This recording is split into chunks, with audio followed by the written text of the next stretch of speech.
He is lying in bed reading when the urge arrives. Not urgent, not painful, just persistent enough that ignoring it feels impossible. He marks his page, pushes back the covers, makes the trip. Back in bed, he resettles. 20 minutes later, he is nearly asleep again when it happens once more. He has accepted this as simply what nights are like now. He does not know that what he does, or does not do, in the 30 minutes before sleep, has a direct and measurable effect on how often this happens. Nocturia, the medical term for waking at night to urinate, affects a significant proportion of adults over 60, and yet the conversation most people have with their doctor about it rarely goes deeper than fluid restriction after 6 in the evening. That advice is reasonable and partially helpful, but it addresses only one side of the equation: how much goes in. The other side, which almost never comes up in a 15-minute appointment, is the structural and neurological capacity of the pelvic floor and bladder system to hold and regulate what is already there. There are specific movements, done in the minutes before sleep, that have measurable effects on bladder urgency, overnight urine production, and pelvic floor tone in adults over 60. And most people have never been told about them. My name is Dr. Evan Noris. I am a urologist with 18 years of clinical experience, focused on bladder health and lower urinary tract function in adults over 60. What personally motivated this video is the number of patients who made meaningful improvements to their nights through simple physical practice, once someone finally showed them what to do. After 60, 3 biological shifts converged to make nighttime urination more likely and more disruptive. First, the pelvic floor muscles, the hammock of muscle and connective tissue that supports the bladder, urethra, and surrounding organs, lose tone with age, just as other muscle groups do. When these muscles are weakened, the bladder sits with less mechanical support. Its walls experience more pressure during rest, and the threshold at which it signals urgency drops. Think of a well-supported bag versus one whose straps have loosened. The contents press differently, and the signals change. Second, the detrusor muscle of the bladder wall itself can become overactive with age, firing urgency signals at lower volumes than it did at 40 or 50. Third, the antidiuretic hormone that slows kidney output during sleep becomes less effective with age, meaning the kidneys continue producing urine at a higher rate through the night than they ideally would. Bedtime exercises do not address the hormonal side of this equation, but they directly influence the first 2 factors, and those 2 are often doing more of the disruption than people realize. The research on pelvic floor training and bladder urgency in older adults, including work published in journals including Urology and Urodynamics, consistently shows that targeted pelvic floor exercise produces meaningful reductions in urgency frequency and nocturia episodes when practiced regularly. Before I walk through the exercises and the other physical strategies, I want to ask you something. How many times on a typical night do you currently wake up to use the bathroom? Just type the number in the comments. 1, 2, 3, or more. It helps me understand where this community is starting from. The first thing I want to address is not an exercise in the traditional sense, but a pre-sleep physical practice that directly reduces the overnight kidney workload. And that is a 10 to 15-minute legs elevated rest in the hour before bed. Through the day, fluid accumulates in the legs and lower body due to gravity and the normal mechanics of upright posture. When you lie down for sleep, that fluid redistributes into central circulation and is delivered to the kidneys, which then produce additional urine during the first 1 to 2 hours of sleep, exactly when you are trying to reach deep rest.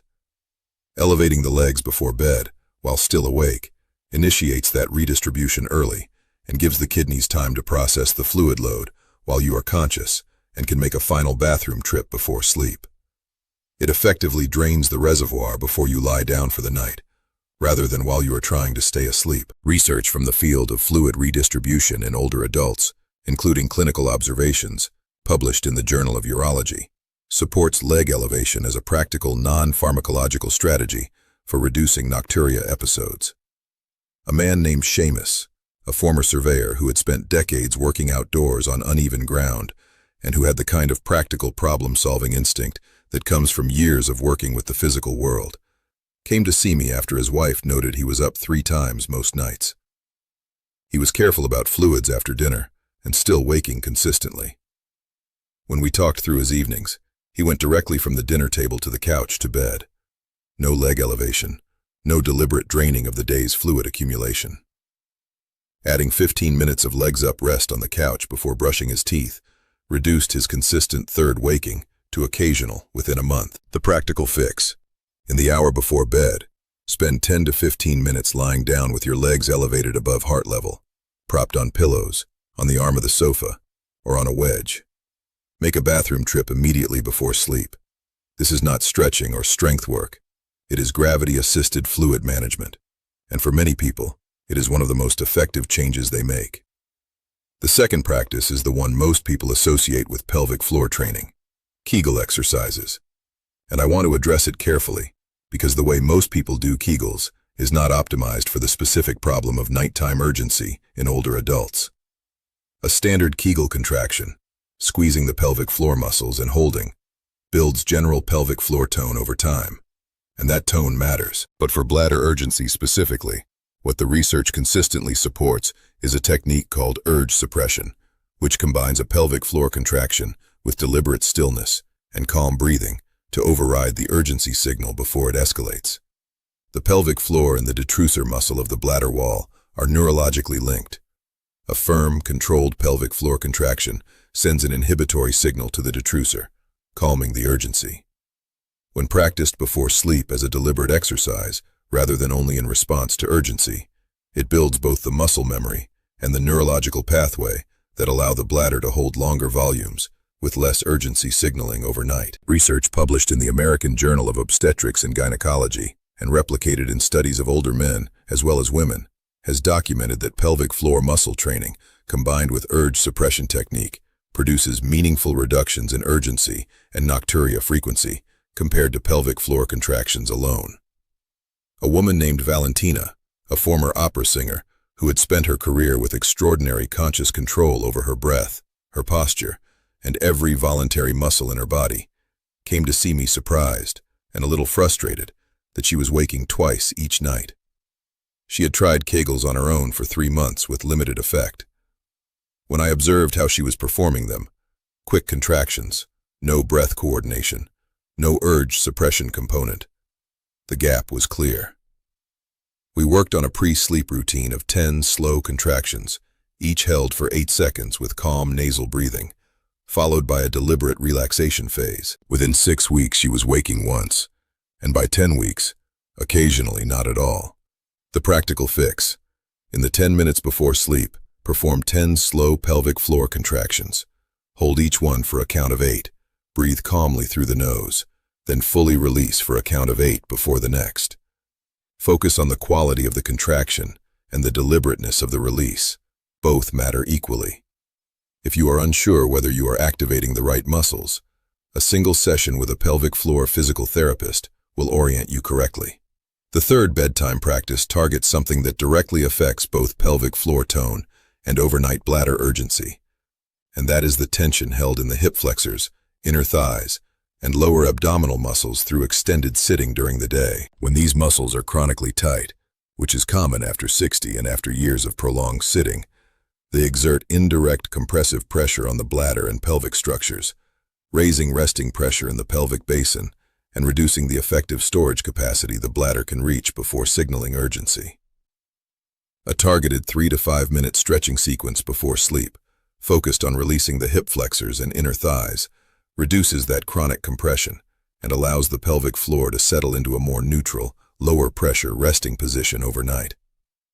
Think of it as releasing a grip that has been held all day.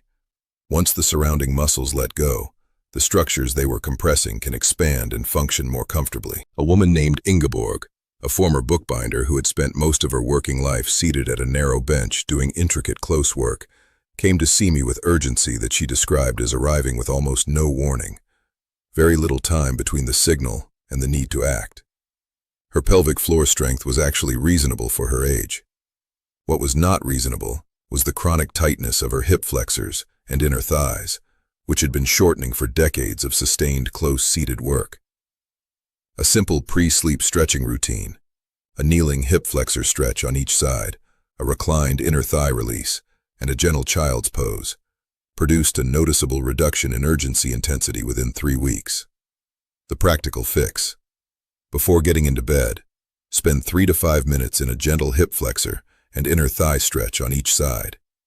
This does not need to be yoga or formal exercise. Simple floor stretches held for 30 to 45 seconds each side are sufficient. The goal is to release the day's accumulated pelvic compression before you ask your bladder to hold through the night.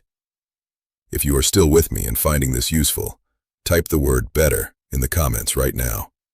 It tells me who is staying through and helps me make sure this conversation reaches others who need it.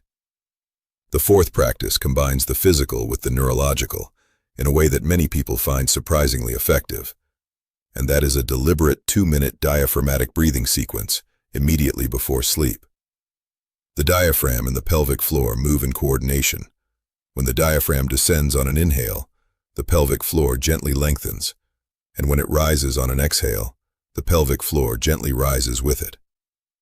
Slow, deep diaphragmatic breathing before sleep activates the parasympathetic nervous system, which is the body's rest and digest state, and in doing so, it directly reduces the activity of the bladder's urgency signaling. The detrusor muscle, which fires urgency when the sympathetic system is active, as it tends to be in the final alertness of an evening, becomes less reactive under parasympathetic activation. For people over 60, whose detrusor has become overactive, this pre-sleep parasympathetic shift is not trivial. A man named Kwame, a former air traffic controller, who had spent his career managing the highest stakes alertness imaginable, and who described his nervous system as never fully switching off, came to see me with urgency that he noticed was worst on his most mentally busy days. His bladder had not been tested for disease. It was physiologically normal by every measure.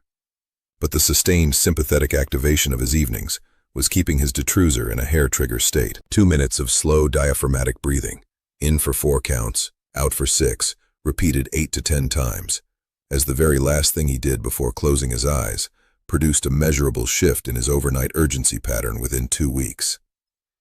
The practical fix. Lie on your back before sleep, place one hand on your belly, and breathe so that the hand rises on the inhale and falls on the exhale.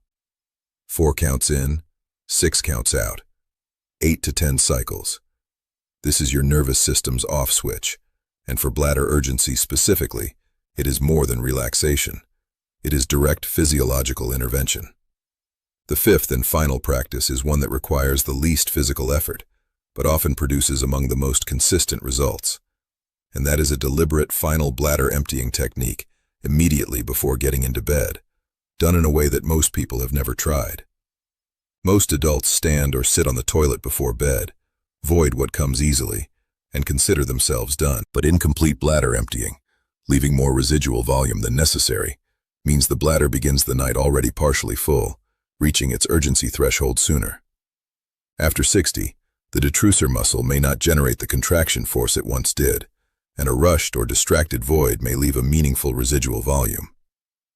A technique called double voiding, urinating, standing up briefly, sitting back down and attempting a second void after 30 to 60 seconds, has been shown in clinical practice and in studies of older adults with incomplete emptying to reduce post-void residual volume and extend the time before the next urgency signal arrives.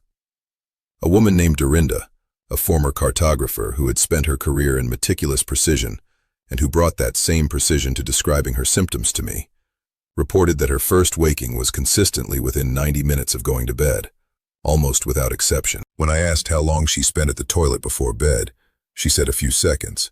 She never really waited.